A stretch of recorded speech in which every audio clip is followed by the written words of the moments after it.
조용한 산길을 따라 나무들이 노열한 길을 걷다 보면 괴산의 가장 깊숙한 산속 마을에 도달하게 된다. 이 마을에는 오랜 역사를 지닌 신앙과 전설의 이야기가 전해 내려오고 있다. 특히 달빛 할머니라고 불리는 신비로운 존재에 관한 이야기는 주민들 사이에서 가장 유명하다. 할머니의 이야기는 수세기 전으로 거슬러 올라간다. 괴산에서 가장 아름다운 달빛이 내리던 어느 날 밤, 인적이 드물었던 산길을 따라 한 할머니가 홀로 거닐고 있었다고 전해진다. 그녀는 마을의 연장자로 사람들은 그녀가 산의 정령들과 소통할 수 있는 능력을 지녔다고 믿었다. 그날도 그녀는 산의 신령들에게 바칠 예물을 찾기 위해 길을 나섰던 것이다. 밤이 깊어지면서 달빛은 산천을 환하게 비췄고 할머니의 그림자는 길게 늘어났다. 그녀가 예물을 놓기 위해 특별히 마련한 제단에 도착하였을 때 달빛 아래서 신비로운 빛이 반짝였다. 할머니는 그 빛이 자신에게 보내는 산신령의 신호임을 직감했다. 그녀는 그 빛을 향해 조심스럽게 걸어갔고 그곳에서 산신령의 목소리를 들을 수 있었다고 한다. 신령은 할머니에게 마을을 지키기 위한 지혜와 자연의 비밀을 전수했다. 그날 밤 할머니는 달빛을 받아 마을로 돌아가기 전까지 신령과 함께하였다. 그녀가 마을로 돌아온 후부터 마을 사람들은 놀라운 일들을 경험하기 시작했다. 농작물이 풍성하게 자라고 병마가 물러가며 마을은 전보다 훨씬 번영하기 시작했다. 이러한 기적 때문인지 마을 사람들은 할머니를 산신령의 사자로 믿고 그녀의 존재를 경외했다. 달빛 속에서는 늘 신비롭고 특별한 일이 일어날 것이라는 전설은 오랜 세월이 흘러도 아직 변하지 않고 있다. 그녀가 세상을 떠난 후에도 마을 사람들은 달빛이 비추는 밤이면 그녀의 이야기를 꺼내곤 했다. 그리고 오늘날까지도 괴산의 밤이 깊어지면 마을 사람들은 달빛 할머니의 전설을 가슴 깊이 새기며 조용히 하늘을 우러러본다. 시간은 흘러도 괴산의 달빛은 여전히 빛나고 그 속에는 할머니의 지혜와 사랑이 담겨 있다고 믿는 사람들이 있다. 그리하여 괴산의 달빛은 단순한 자연현상이 아닌 마을의 영혼을 어루만지는 신성한 존재로 자리 잡게 된 것이다. 두 번째 이야기. 옛날 옛적 강원도 화천군의 깊은 산속에는 산신령이 거처하는 신비로운 숲이 자리 잡고 있었다. 이 숲은 평범한 인간에게는 쉽게 모습을 드러내지 않는 곳이었지만 간혹 길을 잃은 나그네에게는 기묘한 체험을 안겨주곤 했다. 화천의 주민들은 이 산속에 산신령이 살고 있으며 그가 이 지역을 보호한다고 믿고 있었다. 산신령은 이 지역의 산과 간, 마을의 번영을 책임지고 있으며 그를 공경하지 않으면 재난이 올 것이라 전해졌다. 그 때문에 화천의 마을 사람들은 매년 봄 산신령에게 제를 올리며 그의 은혜에 감사했다. 제례가 있는 날 마을 사람들은 깨끗하게 손을 씻고 마련된 음식과 술을 올렸다. 이 특별한 날의 주인공은 마을의 어르신이었다. 그는 제물을 산신령에게 바치고 모든 사람의 안녕을 기원하기 위해 조심스럽게 제문을 낭독했다. 산신령은 사람들의 정성 어린 마음을 알고 매번 그들에게 풍요로운 수확과 건강한 삶을 내려두었다. 어느 날 이 마을 가까이에 검은 도깨비가 내려왔다. 그 도깨비는 사람들에게 장난을 치는 것을 좋아해서 마을의 아이들에게 나타나 겁을 주고 어른들에게는 환영극을 펼치며 혼란을 주었다. 도깨비를 물리치기 위해 끊임없이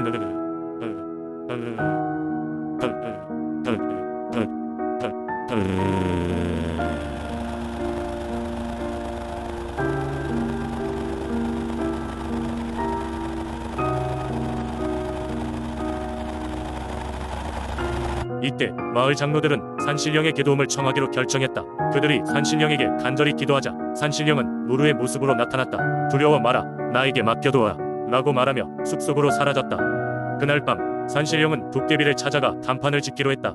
산신령은 도깨비를 숲 깊은 곳으로 불러내었다. 초승달이 비추는 그 자리에서 산신령은 엄중한 목소리로 경고했다. 이 마을은 나의 보호 아래 있다. 너의 장난은 이제 끝이다. 여기서 더불어 지내고 싶다면 그들에게 피해를 주지 않고 화천의 모든 생명들과 평화롭게 살아가도록 하여라. 도깨비는 산신령의 위험에 눌려 더 이상 사람들을 괴롭히지 않을 것을 약속하고 화천의 수호자가 되기로 동의했다. 다음날 아침 마을 사람들은 더 이상 누군가의 장난으로 인해 두려울 필요가 없음을 깨닫다. 제례 행사에서도 예전보다 더욱 풍성한 수확과 행복이 이어졌으며 마을에는 평화가 찾아왔다. 도깨비는 때때로 아이들에게 장난을 치며 웃음거리를 제공했으나 절대로 해가 되는 행동은 하지 않았다. 그리하여 화천의 주민들은 산신령과 도깨비의 이야기를 대대로 전해 내려가며 지금도 매년 그들의 친절과 보호에 감사의 마음을 전하고 있다. 세 번째 이야기. 옛날 경주에는 사람들 사이에 전해 내려오는 신비로운 이야기가 있었습니다. 경주는 신라의 수도였고 그 때문에 많은 신화와 전설들이 전해졌지요. 그 중에서도 가장 신비한 이야기 중 하나는 바로 나정의 전설입니다. 지금도 경주를 방문하는 사람들 중 나정을 찾는 이 이야기는 바로 그 나정과 관련된 도속 신앙 이야기입니다. 경주의 한가운데 위치한 남산은 신령한 기운이 서린 곳으로 알려져 있습니다. 이 남산 기슭에 세상에 알려지지 않은 조그마한 우물이 하나 있었는데 사람들은 이를 나정이라 불렀습니다. 나정은 신라 시조 박혁거세가 태어난 곳이라 전해지는데 이곳을 중심으로 한 신비로운 이야기가 많았습니다. 나정은 지금도 경주에서 성지처럼 여겨지는 장소입니다. 전설에 따르면 어느 날 하늘에서 오색 찬란한 빛이 땅에 내려왔고 이 빗줄기가 나정의 위치를 환하게 밝혔습니다. 그 빛이 사라지고 나서 사람들은 나정에 있는 돌 위에 커다란 알 하나 놓여 있는 것을 발견했습니다. 신라 건국의 예언자랄 수 있는 한 노인이 이를 보고 마을 사람들에게 이렇게 말했습니다. 이 알은 신성한 것이니 아무도 함부로 건드려선 안 된다. 이 알 속에서 훗날 위대한 왕이 태어날 것이다. 사람들은 노인의 말을 신뢰했고 알을 조심스럽게 보살폈습니다. 계절이 지나고 알이 스스로 깨지면서 그 안에서 아이가 태어났으니 그가 바로 박혁거세입니다. 놀라운 것은 아이가 태어날 때 주변의 모든 생명체들이 일제히 기뻐하며 춤을 추었다는 것이었습니다. 마을에는 환희의 찬 분위기가 가득 찼고 사람들은 저마다 이 아이가 언젠가는 나라를 세울 것이라고 믿었습니다. 나중에 박혁거세는 신라의 초대 국왕이 되었고 그의 통치 아래 나라는 번영을 맞게 되었습니다. 그러나 나정에 얽힌 이야기는 여기서 끝나지 않습니다. 오랜 시간이 지나도 나정의 전설은 사람들 사이에 전해져 내려왔습니다. 나정은 신성한 곳으로 여겨져서 매년 많은 사람들이 기원을 하기 위해 이곳을 찾곤 했습니다. 자신의 소망을 이루고 싶거나 가족의 건강과 행복을 기원하는 사람들로 나정은 늘 붐비곤 했지요. 사람들은 나정의 신비한 힘을 믿었고 기도하는 마음으로 물을 한 모금 마시면 마음이 편안해진다고 했습니다. 또한 나정의 물은 특별한 치유력을 가졌다. 하여병자가 이 물을 마시고 나면 기력을 회복했다는 이야기들도 많이 존재합니다. 이는 특히 사람들 사이에서 유명한 설화 중 하나로 수많은 사람들이 아픈 가족을 데리고 나정을 찾곤 했습니다. 물리적 치유뿐 아니라 마음의 병도 나정 이물을 통해 씻겨나간다고 해 경주 사람들에게 나정은 단순한 우물이 아닌 정신적 지주와 같은 존재였습니다. 오늘날에도 나정은 경주를 찾는 관광객들과 지역 주민들에게 특별한 의미를 지니고 있습니다. 탐방객들은 나정의 전설을 듣고 직접 그 신비로운 힘을 체험해 보기 위해 이곳을 종종 방문합니다. 그리고 나정의 물을 마시거나 그 옆에서 소원을 빌며 신라시대부터 이어져 온 경주의 신령한 기운을 느낍니다.